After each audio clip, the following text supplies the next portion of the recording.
విష్ణువు మత్స్య అవతారంలోకి ఎలా మారాడో మీకు తెలుసా? హయగ్రీవుడు అనే రాక్షసుడు బ్రహ్మ నుండి వేదాలను దొంగలించి భూలోకంలో సముద్రం క్రింద దాక్కుంటాడు. అప్పుడు భూలోకంలో సత్యయుగం నడుస్తూ ఉంటుంది. అప్పుడు భూలోకాన్ని సత్యవ్రతుడు పాలిస్తూ ఉంటాడు. ఇతను చాలా మంచి రాజు, అలాగే గొప్ప విష్ణువు భక్తుడు కూడా. ఒక రోజు కొలనులో స్నానం చేస్తూ ఉండగా ఆయన చేతుల్లోకి అనుకోకుండా ఒక చిన్న బంగారు చేప వస్తుంది. సత్యవ్రతుడు ఆ చేపను చూసి నవ్వుతూ మళ్ళీ కొలనులోకి వదిలేద్దాం అని వదులుతూ ఉండగా, అయ్యో నన్ను ఈ కొలనులోకి వదలద్దండి రాజా, నన్ను మీతో పాటు తీసుకుని వెళ్ళండి అని ముద్దుగా మాట్లాడుతుంది. సత్యవ్రతుడు సరే అని ఆ చేపని ఇంటికి తీసుకుని వెళ్లి ఒక చిన్న పాత్రలో వేస్తాడు. కానీ రాజు నిద్రపోయి లేచి వచ్చేసరికి ఆ చేప పాత్రలో పట్టనంత పెద్దదిగా అయిపోతుంది. ఆ చేపని వెంటనే తీసుకుని వెళ్లి ఒక పెద్ద పాత్రలో వేస్తాడు. కానీ కొంతసేపటికే ఆ చేప మరింత పెద్దదిగా పెరిగిపోతుంది. రాజుకు ఏం చేయాలో తెలియక ఆ చేపని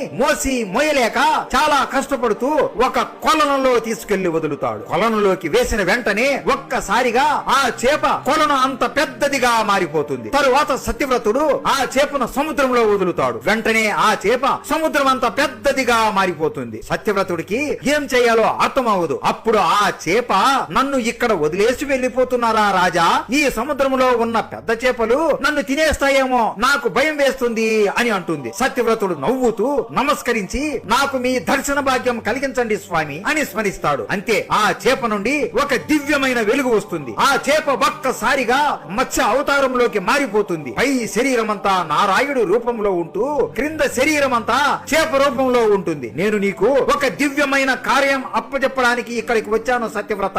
ఈ రోజు నుండి ఇంకో 7 రోజులలో ఒక మహా ప్రళయం వచ్చి ఈ 3 లోకాలు పూర్తిగా మునిగిపోతాయి. భూలోకం మునిగిపోయే సమయంలో ఒక నావ తేలుతూ నీ వద్దకు వస్తుంది. అన్ని రకాల విత్తనములు, ఔషధములు అన్ని ఆ నావలో భద్రంగా దాచు. అలాగే సప్త రుచులను నీకు తోడుగా తీసుకునిరా. అలాగే ఇంకొక ముఖ్యమైన విషయం, నువ్వు వెళ్లే ఈ మార్గంలో సముద్రం అలలు ఆవేశంతో పొంగుతూ ఉంటాయి. కానీ భయపడకు, నేను నీ దగ్గరే పక్కనే నీటిలో ఈ మత్స్య అవతారంలో తోడుగా ఉంటాను. వాసుకి అప్పుడు అక్కడికి వస్తుంది. ఆ వాసుకిని తాడులాగా మీ పడవకు కట్టాలి. నేను ఆ వాసుకిని లాగుతూ మీకు ఏమీ కాకుండా సురక్షితంగా ఉంచుతాను. ఇది చాలా ముఖ్యం సత్యవ్రత. బ్రహ్మ జీవితంలో ఈ ఒక్క రాత్రి గడిచే లోపు మీకు మరో కొత్త ప్రపంచానికి మార్గాన్ని చూపిస్తాను. ఆ నావ కోసం ఎదురు చూస్తూ ఉండు అని చెప్పి అక్కడ నుండి వెళ్లిపోతాడు. ఆ తరువాత ఏం జరిగింది, విష్ణువు వీళ్ళని ఎలా కాపాడాడో మీకు తెలుసా? విష్ణువు హయగ్రీవుడు అవతారంలోకి ఎలా మారాడో మీకు తెలుసా?